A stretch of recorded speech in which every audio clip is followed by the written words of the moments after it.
ज्येष्ठ शुक्ल दशमी हस्त नक्षत्र में श्रेष्ठ नदी स्वर्ग से अवतरित हुई थी। गंगा माँ हमारे 10 विशेष पापों को नष्ट करती है। गंगा के पृथ्वी पर अवतरण के पर्व को गंगा दशहरा के रूप में मनाया जाता है। प्रतिवर्ष ज्येष्ठ माह के शुक्ल पक्ष की दशमी को गंगा दशहरा मनाया जाता है।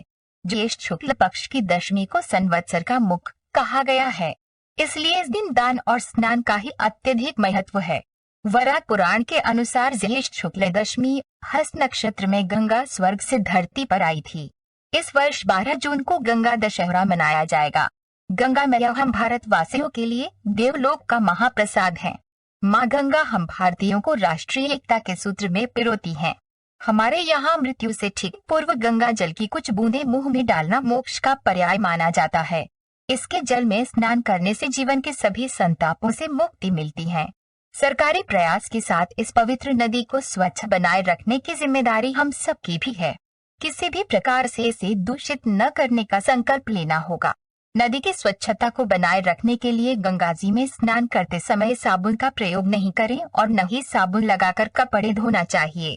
गंगा दशहरा तन के साथ साथ मन की शुद्धि का पर्व भी है, इसलिए इस दिन गंगा जी में खड़े होकर अपनी पूर्व में की हुई गलतियों के लिए क्षमा मांगनी चाहिए और भविष्य में कोई भी बुरा कार्य नहीं करने का संकल्प लेना चाहिए।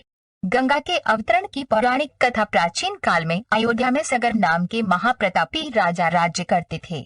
उन्होंने 7 समुद्रों को जीतकर अपने राज्य का विस्तार किया।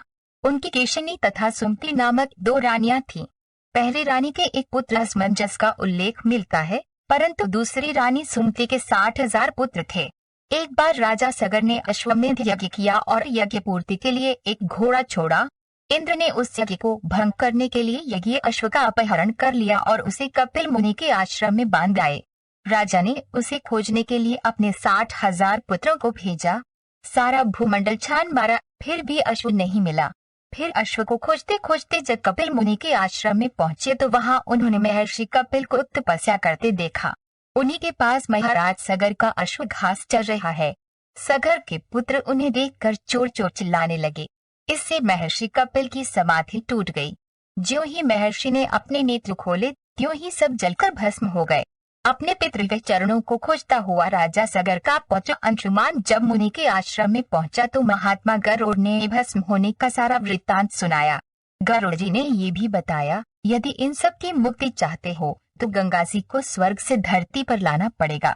इस समय अश्व को ले जाकर अपने पितामह के यज्ञ को पूर्ण कराओ, उसके बाद ये कार्य करना। अंशुमान ने घोड़े सहित यज्ञ मंडप पर पहुंचकर सगर से सारा वृत्तांत कह सुनाया। महाराज सगर की मृत्यु के उपरांत अंशुमान और उनके पुत्र दिलीप जीवन पर्यंत तपस्या करके भी गंगा जी को मृत्युलोक में ला न सके। सगर के वंश में अनेक राजा हुए, सभी ने 60,000 पूर्वजों की भस्मी के पहाड़ को गंगा के प्रवाह के द्वारा पवित्र करने का प्रयत्न किया, किंतु वे सफल न हुए। अंत में महाराज दिलीप के पुत्र भागीरथ ने गंगा जी को इस लोक में लाने के लिए गोकर्ण तीर्थ में जाकर कठोर तपस्या की। इस प्रकार तपस्या करते करते कई वर्ष बीत गए। उनके तप से प्रसन्न होकर ब्रह्मा ने वर मांगने को कहा तो भागीरथ ने गंगा की मांग की। भागीरथ के गंगा मांगने पर ब्रह्मा जी ने कहा, राजन, तुम गंगा को पृथ्वी पर तो ले जाना चाहते हो, परंतु गंगा जी के वेग को संभालने की शक्ति केवल भगवान शिव में है। इसलिए उचित ये होगा कि गंगा का भार एवं वेग संभालने के लिए भगवान शिव का अनुग्रह प्राप्त कर लिया जाए। महाराज भागीरथ ने वैसा ही किया। भगवान शिव ने गंगा को अपनी जटा में धारण किया। राजा भगीरथ की गंगा को पृथ्वी पर लाने की कोशिशों के कारण इस नदी का एक नाम भगीरथी भी है। गंगा दशहरा हिंदुओं का एक प्रमुख त्योहार है। इसमें स्नान, दान, व्रत तथा पूजन होता है। स्कंद पुराण में लिखा हुआ है कि ज्येष्ठ शुक्ल दशमी संवत्सर मुखी है। इसमें किसी भी नदी पर जाकर अर्घ्य, पूजादिक एवं तिलोदक, तीर्थ प्राप्ति निमित्त तर्पण अवश्य करें। इस दिन मथुरा में पतंगबाजी का विशेष आयोजन होता है। गंगा स्नान का महत्व भविष्य पुराण में लिखा हुआ है कि जो मनुष्य गंगा दशहरा के दिन गंगा के पानी में खड़ा होकर 10 बार ओम नमो भगवती हिली हिली मिली मिली गंगे माँ पावे पावे स्वाहा स्तोत्र पढ़ता है, चाहे वह दरिद्र हो, असमर्थ हो, वह गंगा की पूजा का पूर्ण फल पा लेता है। यदि ज्येष्ठ शुक्ल दशमी के दिन मंगलवार हो तथा हस्त नक्षत्र तिथि हो तो यह सब पापों को हरने वाली होती है।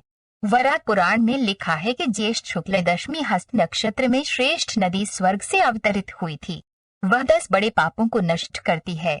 इस कारण उस तिथि को दशहरा कहते हैं।